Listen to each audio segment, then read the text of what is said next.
हाँ तो स्टूडेंट्स, आपका हमारी इस ऑनलाइन क्लास में फिर से स्वागत है। और देखिए, कल जो हमने पढ़ा था वो लास्ट यहाँ तक हमने पढ़ लिया था। और आज जो हमारा टॉपिक होगा वो होगा संधारित्र। तो आइए आज के पेज पर चलते हैं। हमने यहाँ पर डाल रखा है संधारित्र। और संधारित्र होता क्या है, पहले तो मैं आपको वो दिखा देता हूँ। देखिए, ये देखिए यहाँ पर ये जो चीज़ें आप देख रहे हैं, ये ठीक है, ये सब संधारित्र होते हैं। आपने बहुत अच्छी तरह देख रखी होगी इनको। ये हमारे कूलर, पंखे, मोटर वगैरह जो होती हैं उसके अंदर ये लगे होते हैं। ये सब संधारित्र होते हैं। ये बड़े संधारित्र हैं, जैसे मैंने आपको बताए हैं। ये बड़े बड़े कैपेसिटर्स हैं। और छोटे कैपेसिटर्स जो हैं वो मैंने अभी आपको पीछे दिखा दिए थे। जैसे कि ये इस तरफ देखिए, यहाँ पर कर्सर मूव कर रहा है। ये ये जो हैं ये संधारित्र कहलाते हैं। ठीक है, ये देखे होंगे आपने बहुत अच्छी तरह से। इलेक्ट्रॉनिक प्लेट में पंखे, कूलर, एसी, पानी की मोटर वगैरह इनके अंदर ये लगे रहते हैं। ठीक है, इनको संधारित्र कहते हैं। इंग्लिश में कंडेंसर या कैपेसिटर हम इनको कह देते हैं। तो आइए हम अपने पेज पर चलते हैं। तो इन्हीं के बारे में हम पढ़ेंगे कि ये होती क्या चीज़ है संधारित्र। तो संधारित्र के बारे में आप अध्ययन करो, उससे पहले मैं बता देता हूँ कि होता क्या है। कि जैसे अभी जो आपने संधारित्र पढ़ा, संधारित्र में जैसे अभी आपने सामान्यतः गोल जो देखे हैं, आपने बेलनाकार जो देखे हैं, उसके बारे में बता दो। जैसे मान लो कि ये एक संधारित्र है। ठीक है, अभी जो आपने देखा था संधारित्र, पीछे जो आपने देखा है, उसके बारे में ही हम बात कर लेते हैं इस तरह से। ये संधारित्र है। इस संधारित्र के अंदर क्या होता है कि दो प्लेटें होती हैं। जैसे एक तो प्लेट यही वाली हो गई जहाँ पॉइंटर मूव कर रहा है, ठीक है। और एक इसके अंदर एक और बेलनाकार छोटा सा पार्ट होता है, उसमें भी कुछ प्लेटें लगी होती हैं। ठीक है भाई, जैसे ये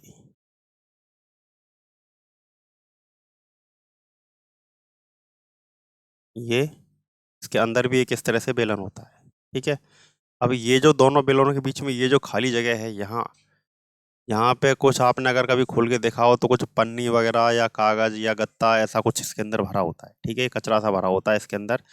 ये कचरा जो होता है, ये तो क्या होता है, ये होता है परावैद्युत पदार्थ। क्या होता है ये होता है परावैद्युत पदार्थ।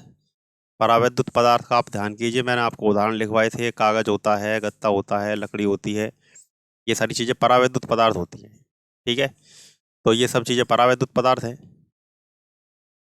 अब इसमें क्या होता है, संधारित्र में दो प्लेटें होती हैं। एक तो ये वाली प्लेट हो गई, ये तो प्रथम प्लेट होती है। ये होती है प्रथम प्लेट। और ये बीच में जो है ये होती है द्वितीय प्लेट। ये दूसरी प्लेट होती है, ये होती है दूसरी प्लेट।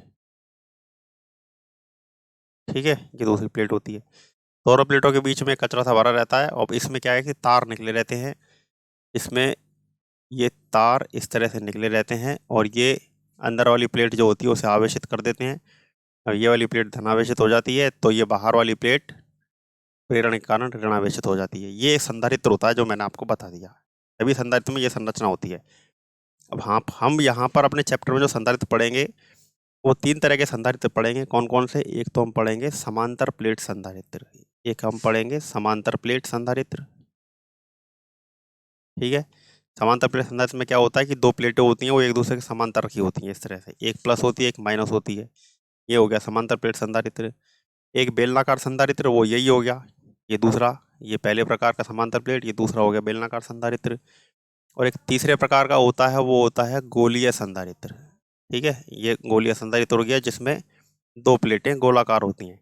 अब देखो, सभी संधारित्रों की संरचना देख लो आप। दो प्लेटें होती हैं, बेलनाकार है तो बेलनाकार प्लेटें हैं, गोलाकार है तो गोलाकार प्लेटें हैं, और समांतर प्लेट है तो दोनों प्लेट समांतर रखी हुई हैं। इसके अलावा भी कुछ संधारित्र होते हैं। ठीक है, देखिए जैसे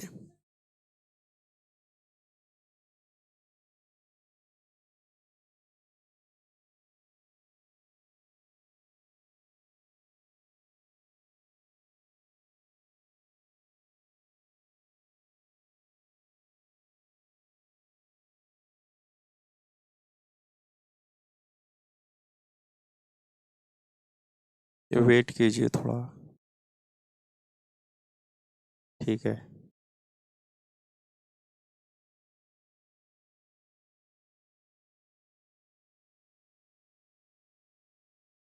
हाँ, ये देखिए ये कुछ अलग अलग तरह के संधारित्र हैं। ये छोटे संधारित्र होते हैं और ये नीचे जो हैं ये बड़े टाइप के संधारित्र हैं, अलग अलग टाइप के। ठीक है, ये इमेजेस ओपन होंगे अभी। ये रहे, ये कुछ बड़े टाइप के संधारित्र होते हैं इस तरह से। ये कुछ बड़ी मशीनें जो काम आते हैं हमारे घरों में, उपकरण जो होते हैं उसमें ये वाले काम आते हैं। ये इस तरह के काम में आते हैं। ठीक है, तो ये संधारित्रों के मैंने आपको उदाहरण बता दिए। आइए वापस हमारे पेज पर चलते हैं। ये देखिए, अब देखिए हमारा जो आज का काम है, ये संधारित्र मैंने बता दिया आपको क्या होता है। संधारित्र काम क्या करता है किसी उपकरण में, वो अब हम आगे देख लेते हैं कि संधारित्र का काम क्या होता है। देखिए संधारित्र का काम, जैसे आपके घर में जो भी विद्युत के उपकरण होते हैं, जैसे कि पानी की मोटर है। ठीक है, पानी की मोटर में ये लगे रहते हैं। पानी की मोटर है, पंखा है, इसके अलावा कूलर है, मिक्सी है। ठीक है, इसके अंदर ये लगे रहते हैं, मिक्सी वगैरह में। और इसके अतिरिक्त जो कुछ छोटे संधारित्र जो होते हैं ना, ये वाले देखिए, ये वाले जहाँ पर ये पॉइंटर मूव कर रहा है, ये है। इसके अलावा ये हैं, ये कुछ इलेक्ट्रॉनिक प्लेट्स में देखे होंगे आपने, कंप्यूटर टीवी वगैरह की प्लेट्स में देखे होंगे। ठीक है, इस तरह के संधारित्र वहाँ पर होते हैं। तो ये अलग अलग इलेक्ट्रॉनिक उपकरण जो होते हैं, इलेक्ट्रॉनिक जो उपकरण होते हैं उसमें भी इनका काम होता है। इलेक्ट्रॉनिक उपकरण जो होते हैं उनमें भी इनका काम होता है। पहले मैं आपको बताता हूँ, ये पंखा है, पानी की मोटर, मिक्सी, कूलर, बड़े उपकरण जो होते हैं, इन सब में इसका क्या काम होता है वो देखिए। अब देखिए मैं आपको बताता हूँ, ये सभी जो आपने उपकरण देखे हैं, ये सब हमारे घरों में जो बिजली आती है 220 वोल्ट, उस पर काम करते हैं। ठीक है, लेकिन सामान्यतः होता क्या है कि जैसे एक साइकिल जो होती है, ठीक है, एक साइकिल है, एक मोटरसाइकिल है। ठीक है, एक मोटरसाइकिल, ये जो सभी उपकरण जो होते हैं, जब हम इनको चलाते हैं ना, ये रुकी हुई अवस्था में जब आप इनको चलाते हो, साइकिल चला रहे हो आप, तो साइकिल चलाने के लिए आपको जब साइकिल चलानी होती है, स्टार्ट ही करनी होती है, तो आप अपने पैरों से पैडल के ऊपर बहुत जोर डालते हो। ठीक है, पैडल के ऊपर बहुत जोर डालते हैं और साइकिल चल पड़ती है। लेकिन जब साइकिल चल जाती है तो इतना जोर नहीं लगाना पड़ता है, तो पहले की अपेक्षा कम बल लगाना पड़ता है। ऐसे मोटरसाइकिल का इंजन जो होता है, वो जब गाड़ी स्टार्ट होती है तब वो फर्स्ट गियर में, प्रथम जो गियर होता है उसमें स्टार्ट होता है। फोर्थ गियर में क्यों नहीं स्टार्ट हो जाता, उसका कारण ये है कि मोटरसाइकिल को स्टार्ट होने के लिए अधिक शक्ति की आवश्यकता है, अधिक शक्ति। ठीक है, लेकिन जब ये स्टार्ट हो जाती है उसके बाद इतनी शक्ति की आवश्यकता नहीं होती है, उसके बाद तो कम शक्ति पर ही चल जाती है। ठीक है भाई, तो जैसे साइकिल है, स्टार्ट करने के लिए, चलाने के लिए ज़्यादा शक्ति की ज़रूरत होती है, चलने के बाद उतनी शक्ति की ज़रूरत नहीं है। मोटरसाइकिल है, इंजन स्टार्ट करने के लिए अधिक शक्ति की ज़रूरत होती है, लेकिन चलने के बाद इतनी शक्ति की आवश्यकता नहीं होती है। इसी प्रकार से ये वाली जो इलेक्ट्रॉनिक उपकरण हैं, ये बिजली के उपकरण हैं, ये पानी की मोटर, पंखा, कूलर, मिक्सी, इनको भी स्टार्ट होने के लिए 220 वोल्ट से अधिक का करंट चाहिए होता है। ठीक है, अब वो इनकी क्षमता के ऊपर निर्भर करता है कि 250 का चाहिए या 300 का चाहिए, कितना चाहिए इनको। इससे अधिक वोल्टेज का इनको करंट चाहिए होता है, लेकिन जब चल जाते हैं तब 220 का चाहिए होता है। ये बात समझ आएगी आपको? दोबारा बता रहा हूँ, ये जो पानी की मोटर वगैरह हैं, इनको स्टार्ट होने के लिए तो कितना चाहिए, 250 से 300 वोल्ट या इनकी क्षमता के अनुसार अधिक वोल्टेज चाहिए होता है। लेकिन जब चल जाते हैं तो 220 पर काम करते हैं। अब एक समस्या यह आती है कि हमारे घरों में तो 220 का ही आता है, और इनको स्टार्ट होने के लिए कितना चाहिए, 250 या 300 या इससे भी ज़्यादा का चाहिए होता है। तो अभी स्टार्ट कैसे होंगे, घरों में तो 220 वोल्ट का ही आ रहा है। तो अब इनको स्टार्ट करने के लिए क्या करते हैं कि कंडेंसर लगा देते हैं। ठीक है, अपने घरों में जो क्या होते हैं, कंडेंसर होते हैं ना, जिन्हें आप कंडेंसर कहते हो, वही कैपेसिटर होता है। ठीक है, और वही संधारित्र होता है। तो इनमें कंडेंसर लगा देते हैं। अब ये बेलनाकार संधारित्र है, कंडेंसर क्या होता है, ये रहा जो मैंने बताया। अब ये क्या करता है, ये मैंने बताया था ना, ये आवेश है इसके अंदर। ये क्या करता है, ये आवेश को अपने अंदर संग्रहित कर लेता है। ठीक है,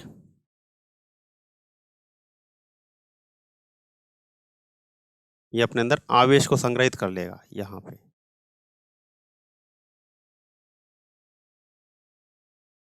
आवेश यहाँ पर ये संग्रहित कर लेगा। ठीक है, अब इसके अंदर जब आवेश संग्रहित हो जाएगा तो ऐसी स्थिति में क्या होगा कि जैसे ही आप स्विच को ऑन करोगे, पंखे कूलर वगैरह स्विच ऑन करोगे, तो ये अपने अंदर बहुत सारा आवेश एकत्रित कर लेता है। और जैसे ही स्विच ऑन करते हैं तो जैसे एक पानी की बाल्टी को आप बहुत तेज़ी से लुढ़का देते हो तो पानी बहुत तेज़ी से निकलता है, उसी तरह से जैसे ही हम बिजली का स्विच ऑन करते हैं वैसे ही इससे आवेश बहुत तेज़ी से निकलता है, एक साथ निकलता है, जैसे पानी की बाल्टी से एक साथ पानी निकलता है। तो अब इतना तेज आवेश निकलता है कि इस वोल्टेज कहाँ पहुँच जाता है, 250 से 300 वोल्ट तक पहुँच जाता है और वो बिजली का उपकरण जो होता है वो स्टार्ट हो जाता है। अब जब स्टार्ट हो जाता है उसके बाद में इसको कंटिन्यू कितना चाहिए, 220, जो निरंतर इसको मिलता रहता है। ठीक है, तो इस तरह ये संधारित्र का काम होता है कि किसी भी उपकरण को स्टार्ट कर देना। हर जगह इसका लगभग यही समान काम होता है। तो अब आपके समझ में आ गया होगा कि संधारित्र का काम क्या होता है। संधारित्र का काम होता है आवेश का संग्रहण। क्या होता है? आवेश का संग्रहण। जैसे हमारे घरों में पानी का टैंक जो होता है उसका काम क्या होता है? पानी का संग्रहण कर लेना। उसी तरह से संधारित्र क्या होता है? संधारित्र का काम होता है आवेश का संग्रहण कर लेना। ये बिल्कुल उसी तरह से मान लो जैसे घर में पानी का टैंक होता है। ये अब आपको समझ में आ गया होगा कि संधारित्र होती क्या चीज़ है।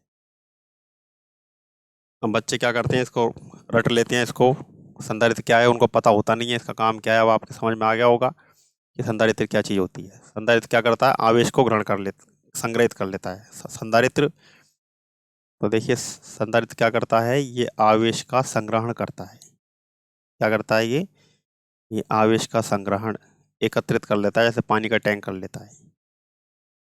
और अब क्या होता है, जैसे आप पंखे या कूलर का अगर आप स्विच को ऑफ कर देते हो, ठीक है, स्विच को यदि आपने क्या कर दिया, ऑफ कर दिया, तब भी आपने देखा होगा कि ये जो संधारित्र जो होता है, ये संधारित्र जो है, इसके बाहर ये जो दो तार से निकले रहते हैं, इन दोनों तारों को जब आपस में जॉइंट करते हैं ना, तो ये चिट चिट की आवाज़ आती है। उसका कारण ये होता है कि इसमें बंद करने के बाद भी इसमें बहुत आवेश होता है, इसलिए किसी भी बिजली के उपकरण को या संधारित्र को स्विच ऑफ करने के बाद भी हाथ नहीं लगाना चाहिए। ठीक है, ये ध्यान रखना, हाथ नहीं लगाना चाहिए। उसका कारण ये होता है कि इसके अंदर आवेश है और ये आपको जोर का झटका दे सकता है। ये ध्यान रख लेना इस बात को, क्योंकि इसका काम क्या है? काम ही आवेश का संग्रहण। ठीक है, जैसे पानी का संग्रहण होता है घरों में, वैसे इसमें आवेश का संग्रहण होता है। ये इसका काम हो गया। अब संधारित्र से संबंधित अब हम परिभाषा देखते हैं। अर्थ वगैरह सब आपने देख लिया, मीनिंग क्या है। अब देखिए हम चलते हैं अपने एक बार नोट्स पर चलते हैं।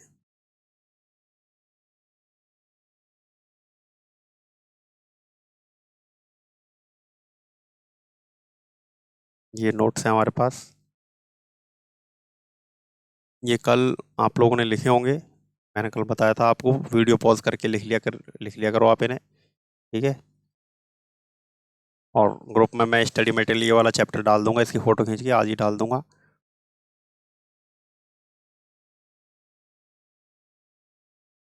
तो देखिए ये संधारित्र आपके पास है, आपके सामने परिभाषा है, मैंने आपको भी सब कुछ समझा दिया है। तो संधारित्र की परिभाषा क्या है? संधारित्र एक ऐसी युक्ति होती है, देखिए क्या लिखा है, संधारित्र एक ऐसी युक्ति होती है जो चालक के आकार में वृद्धि किए बिना आवेश की एक समान मात्रा पर विभव में कमी करके धारिता में वृद्धि कर देता है। अब इस लाइन को मैं थोड़ा समझा देता हूँ, देखिए क्या है इसका मतलब।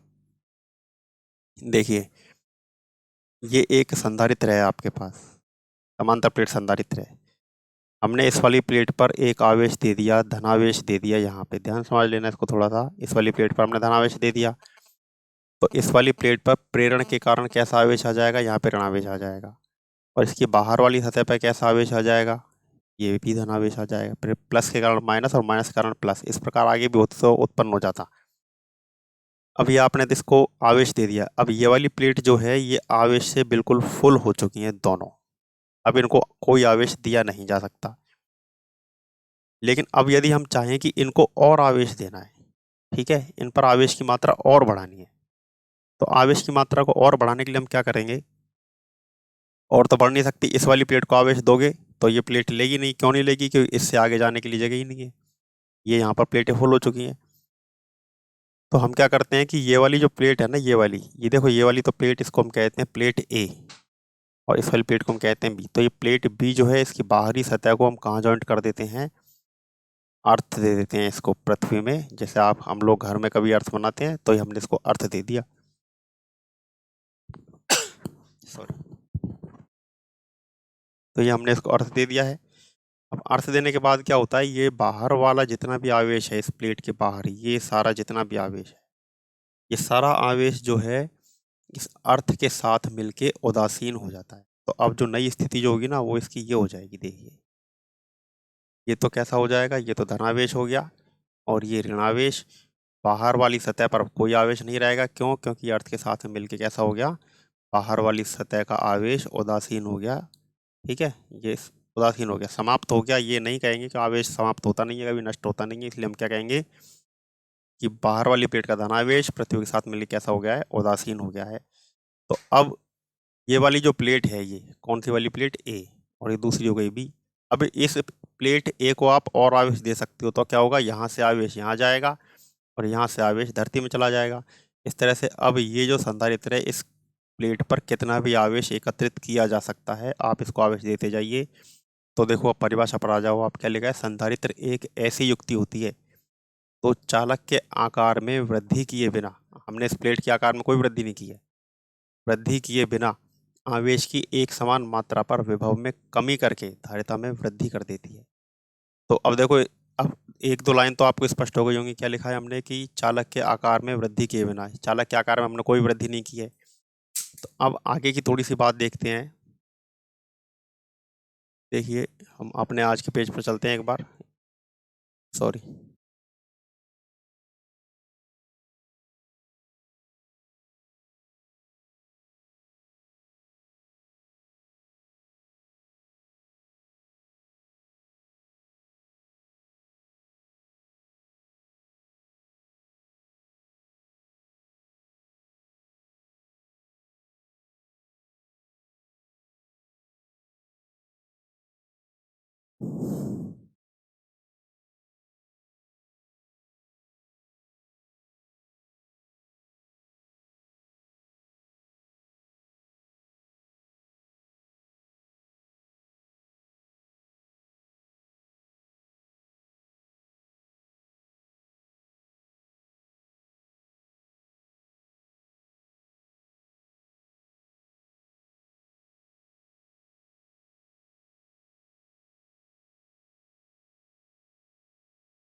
हाँ तो स्टूडेंट्स, देखिए कुछ टेक्निकल प्रॉब्लम आ गई थी, उसकी वजह से वीडियो बीच में रोकनी पड़ी।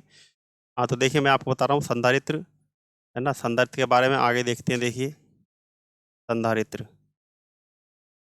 अब संधारित्र के बारे में जैसे मैंने आपको बताया कि संधारित्र जो होता है वो, उसका काम क्या होता है, आवेश को अपने ऊपर संग्रहित कर लेना। जैसे मान लो मैंने एक बेलनाकार संधारित्र आपको ये बताया था, ठीक है, ये आवेश का संग्रहण करता है। क्या करता है ये आवेश का संग्रहण, ठीक है, आवेश को संग्रहित करता है अपने ऊपर। अब हम एक उदाहरण देखते हैं। जैसे मान लीजिए कि ये एक पानी का टैंक है, ठीक है, ये पानी का टैंक है। तो अब ये जो पानी का टैंक है, ये पानी से मान लो कि आपने इसको फुल भर दिया, यहाँ तक भर दिया। अब यदि आप इसमें और पानी डालोगे तो इसमें पानी के लिए जगह नहीं है। इसका मतलब अभी इसकी जो क्षमता है वो पूरी हो चुकी है, ये अपनी पूरी धारिता के साथ में पानी से फुल भर चुका है। अब यदि आपको इसमें और पानी भरना है तो आप क्या करोगे, या तो इसके साइज को ही बढ़ा दो, ठीक है, आप इसके साइज को और बड़ा कर दो भाई, ये लीजिए, और जितना पानी चाहिए उतना आप इसको बड़ा करते चले जाओ। या फिर एक दूसरा तरीका और है, लेकिन वो पानी के टैंक के साथ तो अप्लाई हो नहीं सकता। आप क्या करो कि ये जो पानी का टैंक है ना, इसके एक पाइप को ज़मीन में लगा दो यहाँ से, और यहाँ से खोल दो इसको। अब क्या होगा कि अब आप इसमें पानी डालते जाओ, इसके अंदर पानी बढ़ता चला जाएगा और पानी यहाँ से ज़मीन में चलता चला जाएगा। अब इसका मतलब ये जो टैंक है, इसकी कैपेसिटी जो है वो अनंत हो गई, क्योंकि पृथ्वी के पानी ग्रहण करने की कोई क्षमता नहीं है। आप इसके अंदर पानी भरते चले जाओ और यहाँ से पानी किस में ट्रांसफ़र होता जाएगा, ये नीचे पृथ्वी में। अब क्या है कि पानी वापस लेना है तो आपको पाइप लगाने पड़ेंगे पृथ्वी में और फिर यहीं से पानी आपको लेना पड़ेगा। इसका मतलब क्या होगा, अब ये जो टैंक है इसके पानी भरने की क्षमता जो है वो अनंत हो चुकी है। अब ये तो टैंक में पानी का मैंने आपको एक उदाहरण बता दिया। अब देखिए दूसरा दूसरा जो उदाहरण है उसको हम क्या करते हैं, यहाँ पर देखते हैं संधारित्र पे। अब आवेश को कैसे हमें इसके ऊपर कनेक्ट करेंगे, वो मैंने आपको बता दिया। इसको भूमि भूमि में कनेक्ट कर देते हैं। परिभाषा में जो हमने देखा है उसको आप देखिए। उसको हमने देखा था कि इसके आकार में वृद्धि किए बिना, यानी कि आप इसको क्या कर रहे हो, आवेश दे रहे हो। आवेश दे देते क्या हो जाएगा, ये बिल्कुल फुल हो गया। ये कैसा हो गया, आवेश देते थे बिल्कुल फुल हो चुका है आवेश से। ठीक है, ये पूरा आवेश से फुल हो चुका है। ठीक है, अब यदि आपको इसमें और आवेश देना है तो आपको क्या करना पड़ेगा कि और इससे थोड़ा सा बड़ा संधारित्र लेना पड़ेगा। संधारित्र का साइज क्या करना पड़ेगा आपको, ये संधारित्र का साइज आपको बढ़ाना पड़ेगा। ठीक है, और फिर आप इसको आवेश देते जाओ, ये आवेश से ये वाला भी फुल हो जाएगा बिल्कुल। ठीक है, ये भी फुल हो जाएगा। तो अब ऐसी स्थिति में हम क्या करते हैं कि अब ऐसे तो हमको क्या करना पड़ेगा, जैसे जैसे हमको आवश्यकता पड़ती जाएगी संधारित्र का आकार हम बढ़ाते जाएंगे, लेकिन बढ़ाने की भी तो एक लिमिट है। आवेश वो इसका सॉरी आकार बढ़ाने की एक सीमा है। अब ऐसा तो नहीं है कि हम एक घर के बराबर एक किसी पंखे के अंदर संधारित्र लगा दें, ऐसा तो पॉसिबल है नहीं। पंखा ही छोटा सा होता है और उसके अंदर आपने एक संधारित्र लगा दिया एक पूरे कमरे के बराबर, ऐसा तो हो नहीं सकता ना। तो अब उसके लिए क्या तरीका निकाला है कि इसका आकार बढ़ाए बिना इस पर आवेश की मात्रा कैसे बढ़ाई जाए। तो मैंने आपको बताया था इसको भूमि से संपर्कित कर दो, अर्थ दे दो, तो इस पर आवेश की मात्रा को असीमित रूप से बढ़ाया जा सकता है। तो संधारित्र कैसी युक्ति होगी, संधारित्र आवेश ग्रहण करने की युक्ति होती है जिसमें संधारित्र का आकार बढ़ाए बिना समान वोल्टेज पर अत्यधिक मात्रा में आवेश के मान में वृद्धि की जा सकती है। ये संधारित्र हो गया। ठीक है भाई, अब हम आगे चलते हैं। देखिए संधारित्र के लिए धारिता, संधारित्र के लिए धारिता के सूत्र वही हैं जो हमने पीछे पढ़े थे। क्या होता है कि संधारित्र को दिया गया आवेश जो होता है उसके वोल्टेज में परिवर्तन के समानुपाती होता है। तो Q बराबर CV हो जाएगा और C बराबर हो जाएगा Q/V। ये सूत्र हमने पहले भी पढ़ा है। ठीक है, पीछे हम पढ़ चुके हैं। अब संधारित्र को प्रदर्शित कैसे किया जाता है वो देखिए। संधारित्र को प्रदर्शित, जैसे देखिए आपको पता है कि प्रतिरोध को प्रदर्शित किया जाता है इस तरह से। किसी परिपथ में सेल को इस तरह से प्रदर्शित किया जाता है। बैटरी लगानी होती है तो प्लस माइनस इस तरह से प्रदर्शित कर देते हैं। ठीक है, कुंजी यानी की लगानी होती है तो इस तरह से प्रदर्शित कर देते हैं ऑन ऑफ की अवस्था। ठीक है, ये ऑफ हो गई, ये ऑन हो गई। उस तरह से अब संधारित्र को जब प्रदर्शित करना होता है तो संधारित्र को प्रदर्शित करने के लिए दो प्लेटें लगाते हैं इस तरह से, एक के बराबर एक सामने। ये एक संधारित्र हो गया। ठीक है, अब ये संधारित्र जो होता है ये किस तरह का होता है, ये नियत धारिता का संधारित्र होता है जिसकी धारिता एक समान है। नियत धारिता कैसा होता है ये जिसकी धारिता एक समान है और चेंज नहीं होगी उसका संधारित्र होता है ये। मान लो कि 5 माइक्रोफेरेड है, 5 माइक्रोफेरेड है तो 5 माइक्रोफेरेड का संधारित्र ये होगा, 5 ही रहेगी। अब दूसरा क्या है कि मान लो संधारित्र अगर परिवर्तनशील धारिता का है तो वो उसको इस तरह से प्रदर्शित किया जाता है। ये तीर का चिन्ह जो काटता हुआ जा रहा है ये कैसा होता है, ये परिवर्तनशील धारिता का होता है। ठीक है, ये परिवर्तनशील धारिता का संधारित्र होता है। तो अब ये आपके पास संधारित्र को प्रदर्शित करने के तरीके हो गए। अब आगे जो अगला टॉपिक है वो हमारा है संधारित्र का सिद्धांत। अगला जो है संधारित्र का सिद्धांत।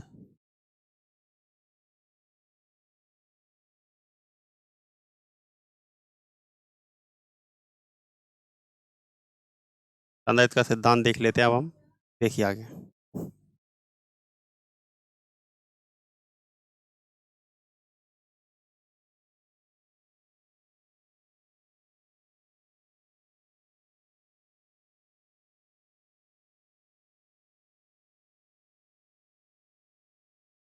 देखिए संधारित्र का सिद्धांत समझने के लिए हम क्या करते हैं कि हम सबसे पहले एक प्लेट लेते हैं, केवल एक प्लेट। ठीक है, एक प्लेट ले ली और इस एक प्लेट पर हमने कैसा आवेश दे दिया है, हमने धनावेश दे दिया है +Q। तो ये प्लेट कैसी हो गई, ये धनावेशित हो गई। ये लीजिए, ये दोनों तरफ हमने कैसा आवेश दे दिया, धनावेश। बाहर वाले आवेश से तो कोई अर्थ होता भी नहीं है। ठीक है, क्योंकि आवेश इसके अंदर वाली सतह पर ही दिया जाता है। तो ये हमने इस वाली प्लेट को कैसा आवेश दे दिया, धनावेश दे दिया। अब हम क्या करते हैं, अब हम इस प्लेट के पास में एक और प्लेट लेके आते हैं। जैसे ये तो चित्र हो गया आपका ए, तो ये वाली जो प्लेट है ना, ये पहला चित्र हो गया और ये प्लेट हो गई ए।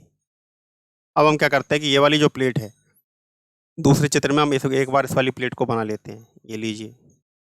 अब ये जो प्लेट ए है, यही वाली प्लेट है, मैंने यहाँ दोबारा बनाई है। इस प्लेट के पास में एक प्लेट और ले आते हैं, ये लीजिए। अब इस वाली प्लेट पर प्रेरण के कारण कैसा आवेश आ जाएगा? माइनस आवेश। और इसके बाहर वाली प्लेट पर कैसा आवेश आ जाएगा?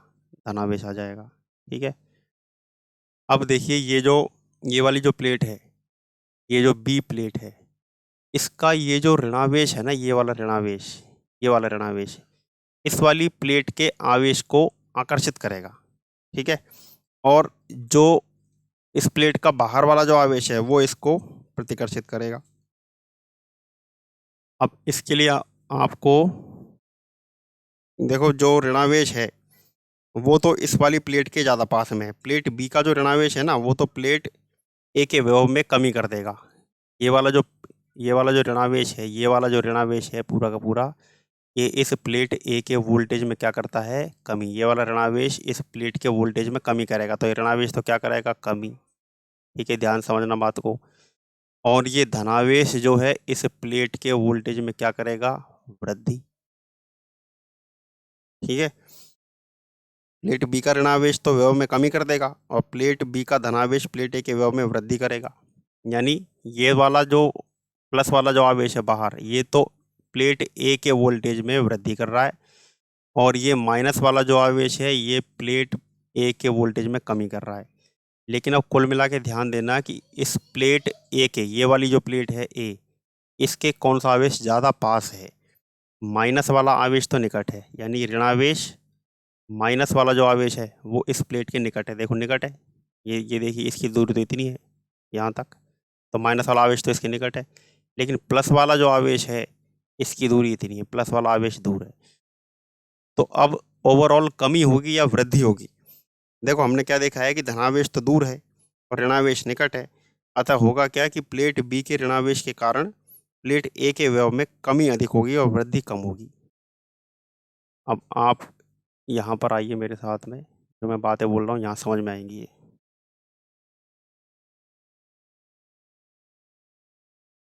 आप लोग ऐसा कीजिए कि ये वाला जो यहाँ पर इतना काम लिखा हुआ है ना, ये संधारित्र यहाँ से लेके और यहाँ तक, आप एक बार इसको नोट कर लीजिए, चित्र बना लीजिए, और इस चित्र के आधार पर ही आगे काम होगा। ठीक है, इस चित्र को वीडियो पॉज करके अभी बना लीजिए, मैं आगे चल रहा हूँ।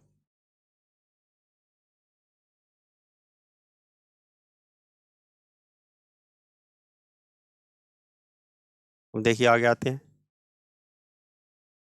यहाँ पे अब आप जो पीछे वाला जो चित्र जो है वो आप देखते चले जाइए। ठीक है, ये वाला देखो, इसको एक एक लाइन में पढ़ता जा रहा हूँ, आप समझ लेना क्या लिखा है हमने। पॉइंटर जहाँ चल रहा है उस पर आप ध्यान देना। देखिए यहाँ से, माना एक धनावेशित चालक प्लेट ए पर प्लस क्यू आवेश उपस्थित है। ये रहा, देखो ये पहले वाले चित्र की बात हो रही है। ये यहाँ पे लिख रहा है चित्र 1। धनावेशित प्लेट ए के निकट एक अन्य उदासीन प्लेट बी रख देते हैं। ये देखिए, ये वाली प्लेट रख दी बी।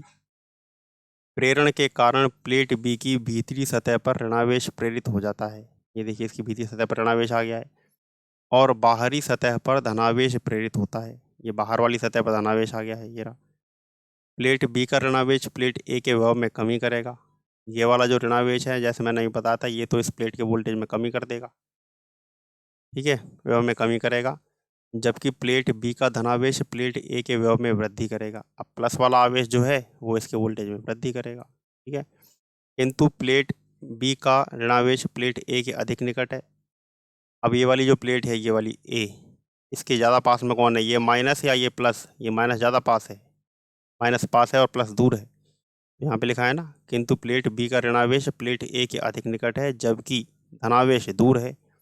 अतः बी के ऋणावेश के कारण प्लेट ए के विभव में कमी तो अधिक होगी। जो पास है उसका प्रभाव ज़्यादा होगा ना, तो माइनस वाला आवेश पास है तो क्या होगी? कमी होगी या वृद्धि होगी? कमी। कमी तो ज़्यादा हो जाएगी, और वृद्धि कम होगी, क्यों? क्योंकि प्लस वाला दूर है। परिणामी रूप से ए के विभव में कमी हो जाएगी, जिसके कारण धारिता कुछ बढ़ जाएगी। ठीक है, कुल मिला के वोल्टेज कम होगा, वोल्टेज कम होने से धारिता बढ़ जाएगी। अब वोल्टेज कम होने से धारिता क्यों बढ़ती है? क्योंकि C बराबर Q/V, आवेश एक समान है, तो C व्युत्क्रमानुपाती होता है किसके? V के। वोल्टेज में कमी, तो धारिता में वृद्धि। सिंपल सी बात। आइए आगे। अब देखो फिर क्या किया हमने, प्लेट बी की बाहरी सतह को भूसंपर्कित कर दिया जाता है, अर्थ दे देते हैं, जिससे प्लेट बी का समस्त धनावेश पृथ्वी से प्राप्त होने वाले इलेक्ट्रॉनों से उदासीन हो जाता है, यानी भूमि से मिलकर उदासीन हो जाएगा। और इस प्रकार प्लेट बी पर केवल ऋणावेश रह जाता है, जो प्लेट ए के विभव को बहुत कम कर देता है। देखिए ऊपर चलते हैं एक बार वापस। अब देखिए ये वाला जो चित्र है यहाँ पर आ जाइए। हमने क्या किया, ये बाहर वाली प्लेट जो है इसको तो अर्थ दे दिया, तो बाहर से तो आवेश यहाँ से तो खत्म हो गया, देखो जहाँ पॉइंटर चल रहा है यहाँ से तो है ही नहीं, और क्या रह गया, केवल ऋणावेश रह गया। और ऋणावेश क्या कर रहा था, ऋणावेश वोल्टेज में क्या कर रहा था, कमी। ऋणावेश वोल्टेज में कमी कर रहा था। तो अब ऋणावेश इसके वोल्टेज में कमी करता जाएगा, और जैसे कि आपको पता है इस वाले संबंध से सी में अगर वी में अगर कमी होती है, ये वी में अगर कमी होती है, स्पष्ट सी बात है सी में क्या हो जाएगी, वृद्धि हो जाएगी। तो अब यहाँ पर जो धनावेश था ना जो वृद्धि कर रहा था वो तो यहाँ बचा ही नहीं। तो अब ये वाला ऋणावेश जो है, ये वाला जहाँ पॉइंटर चल रहा है, ये इस प्लेट के वोल्टेज में कमी करता जाएगा, तो कुल मिला के धारिता के मान में वृद्धि हो जाएगी। ठीक है भाई, चलो आगे चलते हैं। तो देखो यहाँ पे क्या लिखा है, इस प्रकार स्पष्ट है कि किसी आवेशित चालक के निकट अन्य भूसंपर्कित चालक रखने पर विभव में कमी होने से धारिता में अत्यधिक वृद्धि हो जाती है। ठीक है, ये संधारित्र का सिद्धांत हो गया पूरा। अब संधारित्र देखते हैं कितने प्रकार के मैंने आपको बताए थे, समांतर प्लेट संधारित्र, गोलीय संधारित्र और बेलनाकार संधारित्र। अब हम आते हैं समांतर प्लेट संधारित्र पर। समांतर प्लेट संधारित्र क्या है वो देख लीजिए, आप इनको नोट भी कर लेना वीडियो पॉज करके। क्या है कि समांतर प्लेट नाम से स्पष्ट, इसमें क्या होता है कि यदि दो समान आकार समान क्षेत्रफल की धातु की दो प्लेटें परस्पर अत्यल्प दूरी पर एक दूसरे के समांतर रखी जाती हैं, तो इस प्रकार के संधारित्र को समांतर प्लेट संधारित्र कहते हैं। जैसे ये दो प्लेटें ये समांतर रख दी हैं, इसको समांतर प्लेट संधारित्र कहते हैं। अब देखो आगे क्या है, समांतर प्लेट संधारित्र की दो प्लेटों को आवेश देने के लिए इन्हें बैटरी से संयोजित किया जाता है। नीचे वाला चित्र देखिए एक बार। अब एक बार हम अपने आज के पेज पर आते हैं, देखिए यहाँ पर देखिए समांतर प्लेट संधारित्र।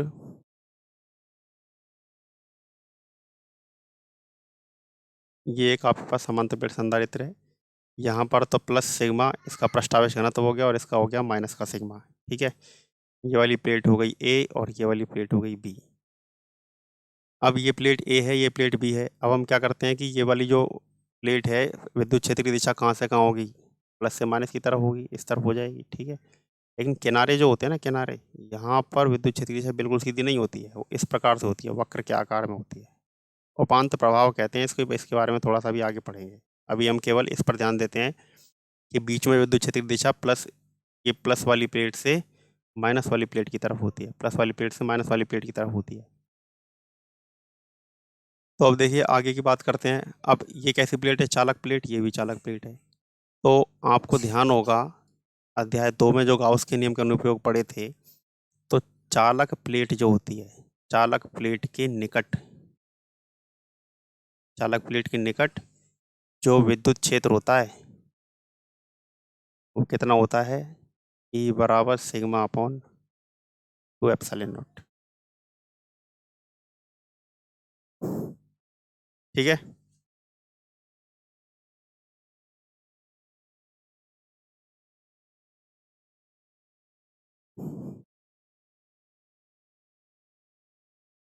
देखिए हम चलते हैं आज के पेज पर, ओ सॉरी अपने नोट्स पर।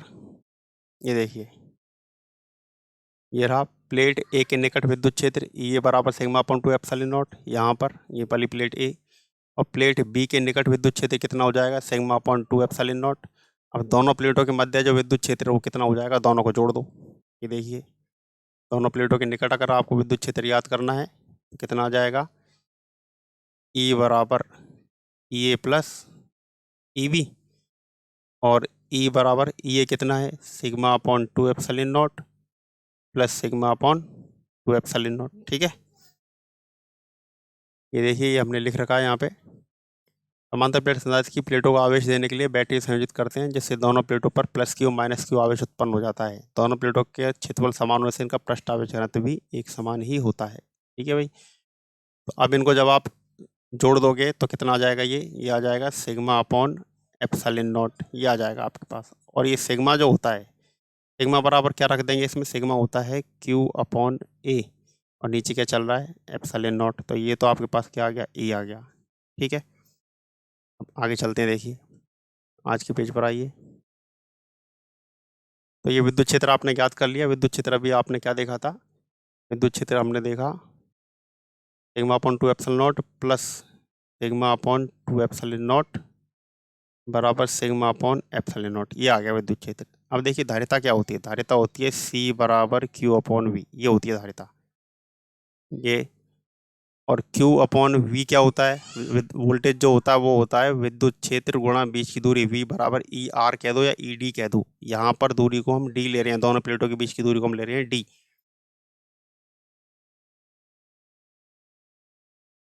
ये Q, ये तो Q हो गया। अब E का मान कितना है, sigma upon epsilon not, sigma upon epsilon not, ठीक है। और ये D जो है इसको आपने यहाँ पे लिख लिया D। फिर आगे ये सिग्मा जो होता है, ये सिग्मा, सिग्मा क्या होता है, सिग्मा होता है पृष्ठावेश घनत्व, तो Q अपॉन A। तो सिग्मा हो गया आपके पास, ये तो हो गया कैपिटल Q, और सिग्मा बराबर हो जाएगा कितना, Q अपॉन A। सिग्मा की जगह Q अपॉन A, नीचे क्या चल रहा है ये एप्सिलॉन नॉट, और यहाँ पर क्या चल रहा है D। अब इस Q से Q कट जाएगा, ये A एप्सिलॉन नॉट नीचे से ऊपर जाएगा, तो C बराबर क्या आ जाएगा, A epsilon not upon D। ये लीजिए C बराबर A epsilon not upon D। ये आपके पास समांतर प्लेट संधारित्र की धारिता के लिए सूत्र आ गया। नोट्स पर आइए, ये समांतर प्लेट संधारित्र की धारिता के लिए ये आपके पास अंतिम सूत्र बना है, ये मैंने यहाँ पर रोक दिया है इसको, आप इसको नोट कर लीजिए पूरा। देखो यहाँ से आप लिख लेना समांतर प्लेट संधारित्र, ये पूरा नोट्स मैं व्हाट्सएप ग्रुप में भी डाल दूंगा, और ये चित्र बना लीजिए और यहाँ से आप इनको नोट कर लीजिए। अब देखिए यहाँ पर देखो, अब यहाँ पे क्या लिखा है, समीकरण 5 से स्पष्ट है कि समांतर प्लेट संधारित्र की धारिता प्लेट के क्षेत्रफल A के समानुपाती और उसके बीच की दूरी की D के व्युत्क्रमानुपाती होती है। देखिए ये वाला जो सूत्र है, C के तो समानुपाती, C जो है वो A के तो समानुपाती है, और C जो है वो D के व्युत्क्रमानुपाती है, ठीक है। तो अब इन दोनों के बीच में देखो स्पष्ट ही बात है कि प्लेट जितनी बड़ी होगी, ये आपने इस पर, ये प्लेट है, इस पर आवेश दे दिया मान लो 20 कूलम, अब इस प्लेट को और बड़ा कर दो तो और ज़्यादा आवेश दे सकते हो, तो प्लेट का क्षेत्रफल जितना ज़्यादा, धारिता भी उतनी ज़्यादा। अब देखो दूसरी, इन दोनों के बीच की दूरी जितनी ज़्यादा होगी उतना ही इस प्लेट के कारण ये प्लेट कम प्रभावित होगी, प्रेरण का प्रभाव कम होता चला जाएगा, ठीक है। तो ये आपके पास क्या हो जाएगा, प्रेरण का प्रभाव कम होगा तो धारिता का मान कम हो जाएगा, D बढ़ने पे C का मान कम होता है।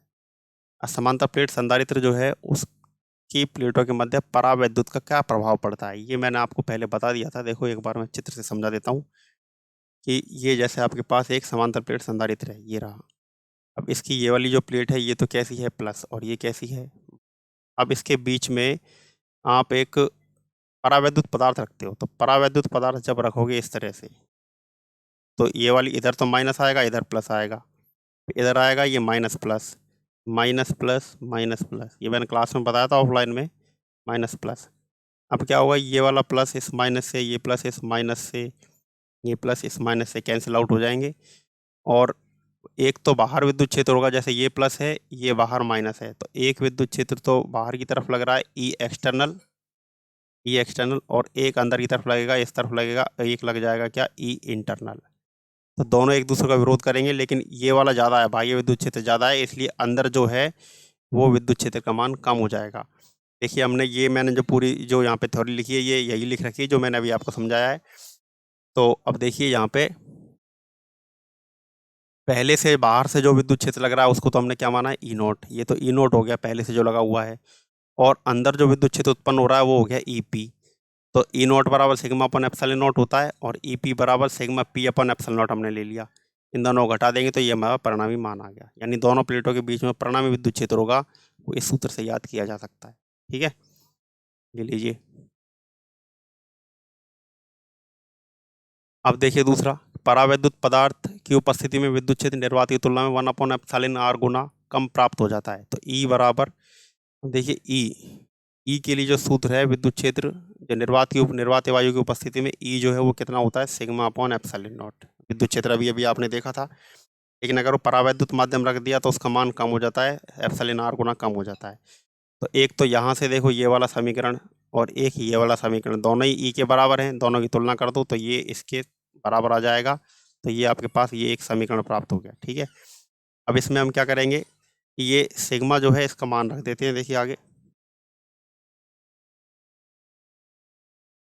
इसमें देखो लिखा है, उपरोक्त समीकरण 3 से स्पष्ट है कि परावैद्युत पदार्थ में विद्युत क्षेत्र संधारित्र में उपस्थित प्रारंभिक विद्युत क्षेत्र की तुलना में 1/εr गुना कम प्राप्त होता है। आपको ध्यान हो तो मैंने एक क्वेश्चन ऐसा करवाया था 3rd चैप्टर में, एक बच्चे ने मुझसे पूछा था, मैंने बोर्ड पे करवाया था कि ऐसा ये विद्युत क्षेत्र कम क्यों होता है, ये एक विद्यार्थी ने मुझसे पूछा था।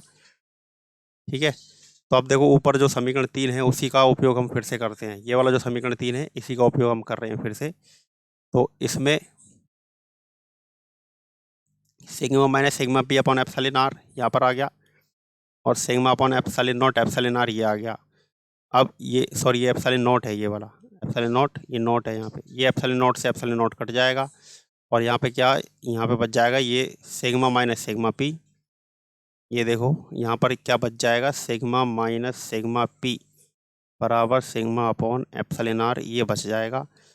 यहाँ सिग्मा पी का मान याद करना है, तो सिग्मा पी बराबर कितना आ जाएगा, इसको आप इधर ले जाइए तो कितना आ जाएगा, sigma minus sigma upon epsilon R, ये बच जाएगा। ठीक है, इन दोनों में सिग्मा कॉमन ले लो तो ये समीकरण आपके पास आ जाएगा। ये एक संबंध आपके पास प्राप्त हुआ है, परावैद्युत माध्यम की उपस्थिति में जो समीकरण है वो ये आपके पास प्राप्त हुआ है। ठीक है, अब आगे देखिए, ये संबंध आपने पीछे पढ़ा था, यदि आपको ध्यान हो तो, ये मैंने इसी अध्याय में पीछे पढ़ाया है, विद्युत सदिश परावैद्युत रेखीय समदैशिक परावैद्युत पदार्थ, उसमें आपने ये वाला समीकरण पढ़ा था। ठीक है, कि विद्युत सदिश या ध्रुवण सदिश जो होता है वो काई इंटू विद्युत क्षेत्र के होता है। तो P इक्वल टू क्या होता है, ये काई एच आई बोल देते हैं इसको। अब E का मान, ये वाला जो E है इसका मान आप कहाँ से रखोगे, ये रहा sigma upon epsilon naught epsilon are.